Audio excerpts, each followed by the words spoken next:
চারিদিকে ঘুটঘুটে অন্ধকার, মাঝে মাঝে ঝিঁঝি পোকার ডাক আর বাঁশঝাড়ের শঁ শঁ শব্দে নিবারণের বুকটা দুরুদুরু করছে। ঝাপটা বাতাসের ধাক্কায় সে থমকে দাঁড়াল। আজ বিপদে ফেলো না আল্লাহ, অনেক রাত হয়ে গেল, বাতাসটা কেমন যেন হাড় কাঁপানো।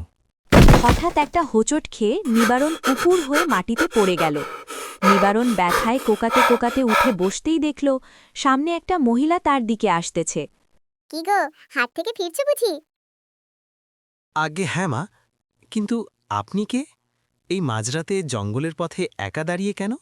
আমার বড় খিদে পেয়েছে নিবারণ। তোর ঝুড়িতে তো অনেক ফল ছিল দেখলাম, আমায় দুটো দিবি খেতে? নিবারণ ভাবল কোনো ক্ষুধার্ত পথিক হবে হয়তো। সে ঝুড়িটা টেনে নিয়ে বলল, অবশ্যই মা, যা আছে সব খান, এই অধমের কাছে আর কি বা আছে। মহিলাটি যেই না ঝুড়িতে হাত দিল, অমনি এক অদ্ভুত কাণ্ড ঘটল। মুহূর্তের মধ্যে ঝুড়িটা ধোঁয়ার মতো মিলিয়ে গেল।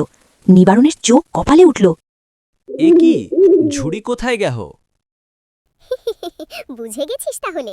ভালোই হলো, অনেক দিন মানুষের তাজা মাংস খাই না, আজ তোকে দিয়েই ভোজ সারব। নিবারণ বুঝল এ কোনো মানুষ নয়, এ হলো অভিশপ্ত শাকচুন্নি। ভয়ে তার হাত পা ঠান্ডা হয়ে এলো, কিন্তু সে হার মানল না।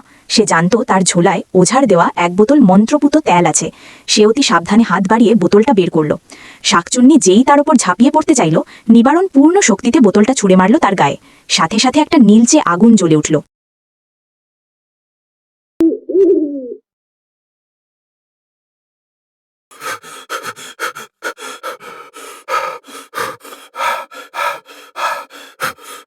ওমা, তোমার একই দশা!